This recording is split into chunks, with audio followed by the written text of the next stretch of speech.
Army medic specialist Jessica Parker had spent months treating wounded soldiers without firing a single shot. When Taliban sniper trapped her Special Forces team in a kill zone, every marksman had failed to eliminate the threat. The enemy was positioned 1,200 meters away in a cave, systematically hunting Americans. "Parker, treat Lieutenant Brooks," team leader Davis radioed. But as Jessica moved toward the wounded officer, she spotted the sniper's exact position through her medical scope. "Sir, trust me with one shot," she whispered. "I can end this forever." What happened next would silence the enemy and change everything.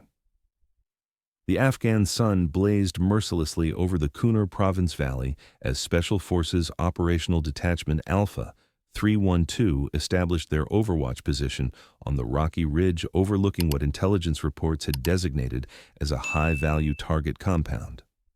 The mission should have been routine. Insert under cover of darkness, conduct surveillance of suspected Taliban leadership, and extract with actionable intelligence for follow-on operations. But nothing about this deployment had been routine for Army medic specialist Jessica Parker, who had been attached to ODA 312 for 4 months following her completion of Special Forces medical training.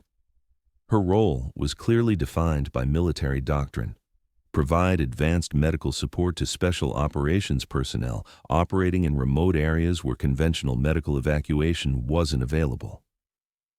Jessica had joined the Army 3 years earlier with the intention of serving as a combat medic, drawn by the opportunity to save lives in the most dangerous environments where American forces operated. Her medical training had been extensive: advanced trauma life support, surgical procedures, pharmaceutical protocols, and emergency medicine techniques that allowed her to function as a physician's assistant in combat conditions. What her training had not included was offensive combat operations. Jessica's weapon qualifications were limited to basic marksmanship, with standard infantry weapons, sufficient for self-defense, but far removed from the precision shooting capabilities that special operations snipers developed through years of specialized training. Her background was unconventional for someone attached to Special Operations Forces. Jessica had grown up in rural Montana, where hunting and shooting were family traditions passed down through generations. Her father, a retired Army Ranger, had taught her to shoot before she was 10 years old, instilling both respect for firearms and understanding of marksmanship fundamentals that most people never developed. But Jessica's civilian shooting experience had been limited to hunting deer and elk at ranges under 300 meters, using scoped hunting rifles under ideal conditions with unlimited time to prepare each shot. Combat marksmanship required entirely different skills, engaging human targets at extreme ranges under time pressure with equipment unfamiliar to civilian shooters. "Parker, status report on equipment readiness," came the voice of Master Sergeant Michael Davis, the team leader who had commanded ODA 312 through 3 combat deployments in Afghanistan and Iraq. "All medical supplies accounted for, trauma kits ready, surgical equipment sterilized and prepared for field operations," Jessica replied, conducting her final equipment checks before the team moved into position for their surveillance mission. The target compound was located in a valley 2 kilometers below their observation post, accessible only through a narrow approach that channeled any attacking force into predictable kill zones. Intelligence reports indicated the compound housed a Taliban commander responsible for coordinating attacks against American forces throughout the region. The mission had been planned as passive surveillance: observe, document, and report on enemy activities without engaging unless absolutely necessary for self-defense. But military operations rarely proceeded according to plan, particularly in Afghanistan, where enemy forces had learned to exploit American tactical preferences and technological advantages. Intelligence had suggested the target compound was lightly defended, with most Taliban fighters deployed elsewhere to avoid the concentrated American air power that could respond rapidly to any significant enemy presence. The surveillance mission was intended to gather information about enemy leadership and operational planning that could inform future operations. "Team, we have movement in the compound," reported Staff Sergeant Robert Chen, the team's intelligence specialist who was monitoring the target area through high-powered optics. Multiple armed individuals appears to be a planning meeting in progress.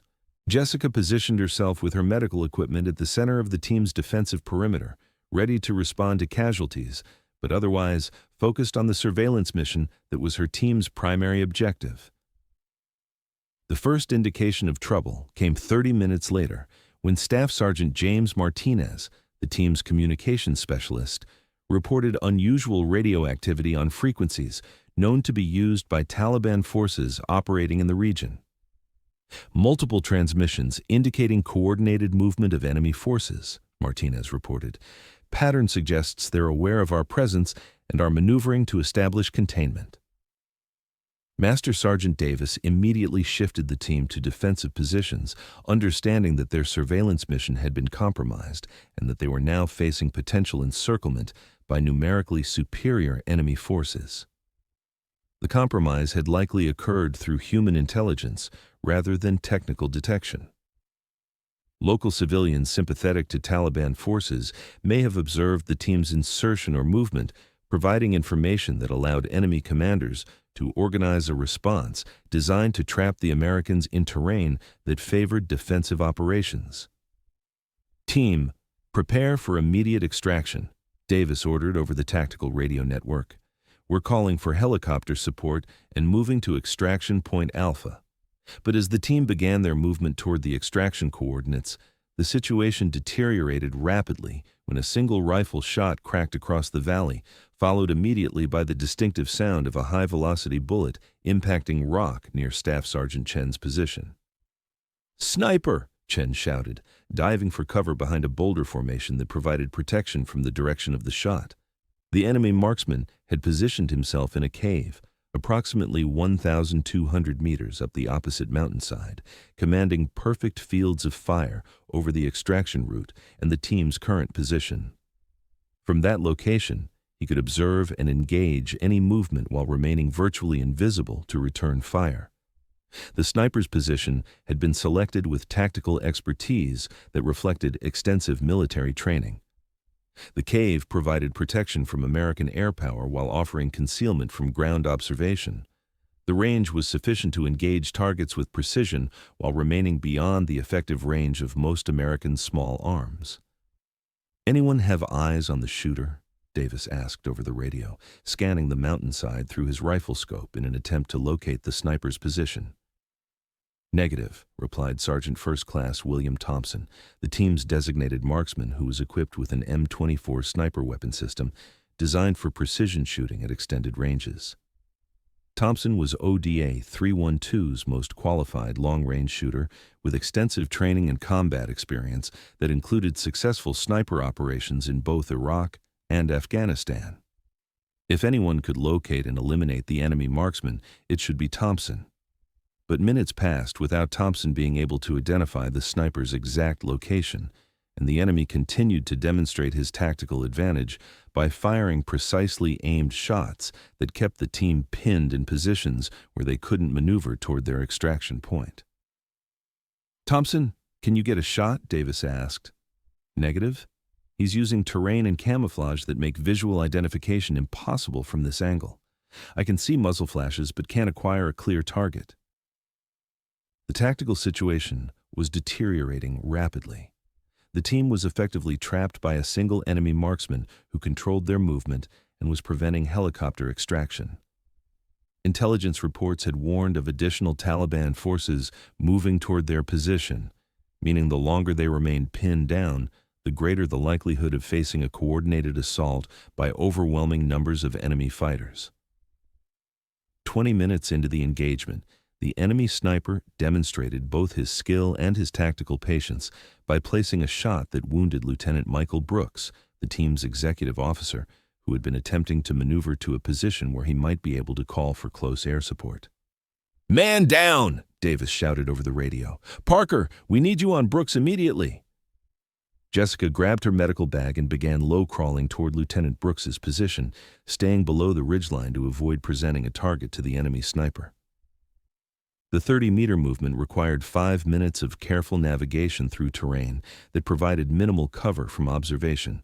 Lieutenant Brooks had been hit in the left shoulder by a 7.62 millimeter rifle round that had shattered his clavicle and created significant tissue damage that required immediate medical intervention to prevent life-threatening blood loss.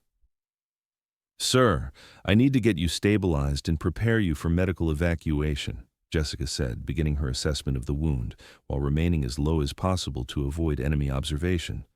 The wound was serious, but not immediately life-threatening if properly treated. Jessica applied pressure to control bleeding, administered pain medication, and began the process of immobilizing Lieutenant Brooks's shoulder to prevent further tissue damage during movement. As Jessica worked to treat Lieutenant Brooks's injuries, she found herself in a position that provided a different viewing angle of the mountainside where the enemy sniper was positioned. Her medical equipment included high-powered magnification devices for examining injuries, and as she glanced toward the sniper's general location while treating the lieutenant, she noticed something that none of the team's combat personnel had been able to observe: a reflection of sunlight off metal, possibly a rifle scope or other optical device, that revealed the exact location of the sniper's position in a rock formation that had been invisible from the team's previous viewing angles. The reflection was intermittent, appearing only when the enemy sniper adjusted his position to engage different targets. But it provided the first clear indication of his exact location within the cave system that had concealed him from American observation for over an hour. "Master Sergeant Davis, I can see the sniper's position," Jessica transmitted over the radio, continuing her medical treatment of Lieutenant Brooks while observing the enemy location. "Thompson, Parker has eyes on target. Can you get a shot based on her spotting?" Davis asked. "Negative. My angle doesn't allow engagement of that location. The terrain masks my field of fire." Jessica realized that her position, dictated by the need to treat Lieutenant Brooks, was the only location from which the enemy sniper could be observed and potentially engaged. But she also understood that she was not qualified as a precision marksman and had never attempted to engage targets at ranges approaching 1,200 meters. The enemy sniper fired again, placing another precisely aimed shot that forced Sergeant Thompson to remain in cover and demonstrated that the tactical situation was not improving. Additional intelligence reports indicated Taliban reinforcements were moving toward the team's position, meaning they had perhaps 30 minutes before facing a coordinated assault that could overwhelm their defensive capabilities. "Sir, I need to tell you something that's going to sound impossible," Jessica radioed to Master Sergeant Davis. "I'm the only person with a clear view of the sniper's position, and I might be able to make the shot that eliminates the threat. Parker, you're a medic, not a marksman. We need you focused on treating Brooks." "Sir, Brooks is stabilized. His injuries are serious but not immediately life-threatening if we can get him evacuated within the next hour. But if we don't eliminate that sniper, none of us are getting evacuated." Davis understood the tactical reality that Jessica was describing. The team was trapped by a single enemy marksman who possessed both the skill and the positional advantage necessary to prevent their extraction and potentially eliminate them systematically if Taliban reinforcements arrive to support his efforts. "Parker, what are you proposing?" "Sir, I need someone to trust me with their rifle and give me one chance to end this standoff. I can see the target, I understand the basic principles of long-range shooting, and I'm confident I can make the shot that saves the team." The request challenged everything Davis understood about military specialization and the division of responsibilities that kept special operations teams effective. Medics treated casualties, marksmen engaged enemy targets. The roles were clearly defined and based on extensive training and proven expertise. But Davis also understood that desperate situations sometimes required innovative solutions, and that Jessica's position provided the only tactical advantage they had discovered during the 3-hour engagement. Jessica's background included elements that might support her unconventional proposal. Her civilian shooting experience, while limited, had provided fundamental understanding of marksmanship principles. Her medical training had developed steady hands and the ability to perform precise tasks under extreme pressure. Her months with ODA 312 had exposed her to advanced weapon systems and tactical procedures. Most importantly, Jessica possessed the psychological stability necessary to attempt precision shooting under combat conditions where failure would result in the death of her teammates. Thompson, give Parker your rifle and talk her through the shot, Davis ordered, making a decision that would either save his team or result in the loss of their most effective weapon system. Sir, are you certain about this? Thompson asked, recognizing the risks involved in allowing an untrained person to attempt precision shooting under combat conditions. Thompson, we're out of conventional options. Parker can see the target, and we need that sniper eliminated before Taliban reinforcements arrive.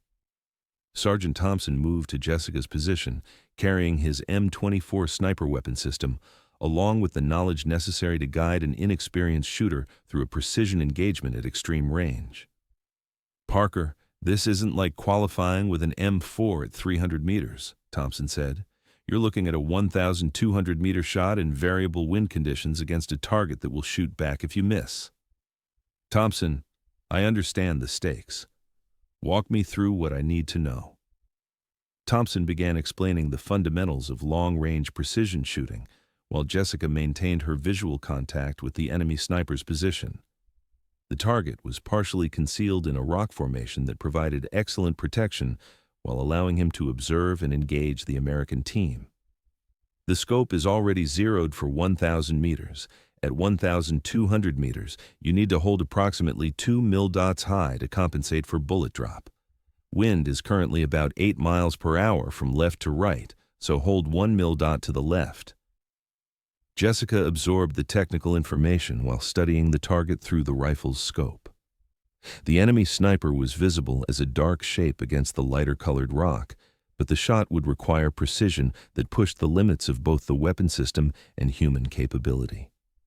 The M24 sniper weapon system was designed for engagements at ranges up to 1,000 meters under optimal conditions. The 1,200-meter shot Jessica was contemplating was at the extreme edge of the weapon's effective range, requiring perfect environmental calculations and flawless shooting technique. Thompson, when do I take the shot? Wait for him to move. He's been firing approximately every 4 minutes. When he repositions to take his next shot, he'll present a larger target profile for about 3 seconds.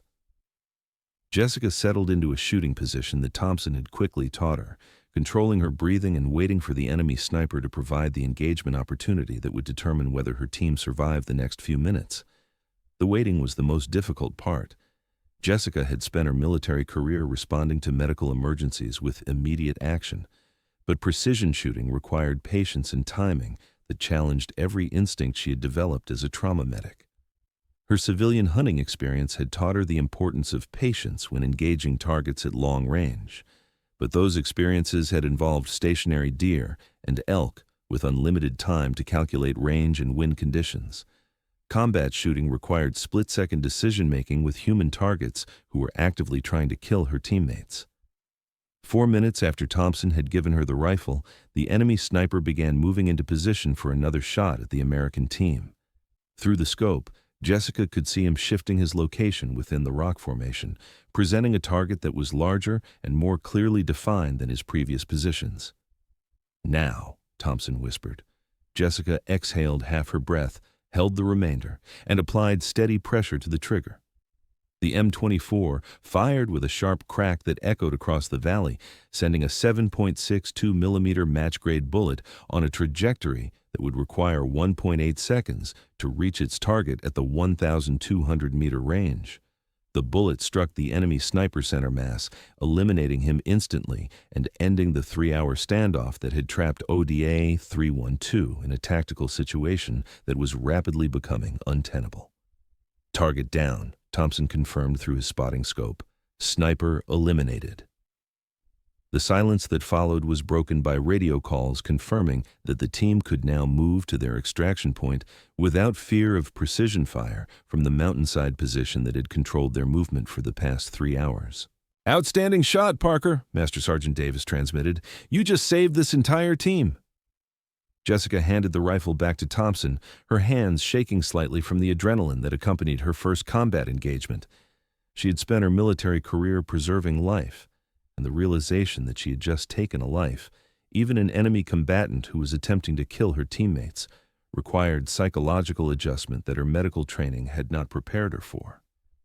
The psychological impact of taking a human life was something that combat soldiers trained for and expected, but medics typically avoided through their focus on healing rather than harming. Jessica would need counseling and support to process the emotional consequences of her actions, even though those actions had been necessary to save American lives. "Thompson, was that really a good shot, or did I just get lucky?" Jessica asked. "Parker, that was a perfect shot under combat conditions that would challenge snipers with years of training. You just accomplished something that most people would consider impossible." The helicopter extraction proceeded without incident 30 minutes later, with Lieutenant Brooks receiving advanced medical treatment that Jessica had provided during the engagement. Her medical skills had kept him stable, but her marksmanship skills had made his evacuation possible. The after-action report submitted by Master Sergeant Davis would describe Jessica's performance as exceptional marksmanship under extreme pressure that eliminated enemy threat and enabled successful team extraction. The report would also recommend her for additional training that would formally recognize her demonstrated capabilities as both a medic and a precision marksman. 3 weeks later, Jessica received orders to report to the Special Operations Target Interdiction course at Fort Bragg, where she would receive formal sniper training that would qualify her for dual roles as both a medical specialist and a designated marksman. Her performance in Afghanistan had demonstrated that military occupational specialties were less important than individual capabilities when situations required innovative solutions to tactical problems. Jessica had proven that a medic could be a marksman when lives depended on precision shooting, and that the arbitrary distinctions between combat and support roles were less meaningful than the willingness to take responsibility for mission success. The one shot that Jessica had fired at 1,200 meters had not only eliminated an enemy threat, it had redefined her military career and challenged assumptions about the capabilities that individual soldiers could develop when circumstances demanded excellence beyond their formal training. 6 months later, Staff Sergeant Jessica Parker graduated first in her class from sniper school, earning designations as both a Special Forces medical sergeant and a Special Operations sniper. Her unique combination of medical and marksmanship skills made her an invaluable asset to special operations teams that required personnel capable of both healing and harming when tactical situations demanded both capabilities. The training program had been challenging, requiring Jessica to master advanced ballistics, camouflage techniques, stalking procedures, and psychological preparation for precision killing under combat conditions. But her natural marksmanship ability, combined with the discipline she had developed through medical training, allowed her to excel in courses that defeated many candidates with traditional military backgrounds. Her instructors noted that Jessica approached sniper training with the same methodical precision she applied to medical procedures, treating each shot as a life-saving intervention rather than an act of aggression. This mindset allowed her to maintain emotional stability while developing lethal skills that complemented rather than contradicted her medical oath to preserve life.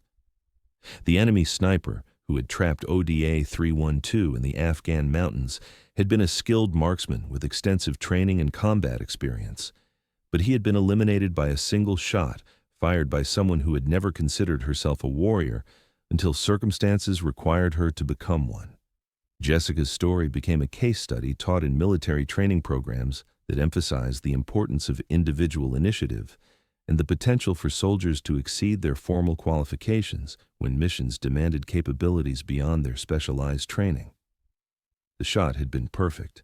1,200 meters, variable wind conditions, moving target, extreme pressure. But more importantly, it had been necessary.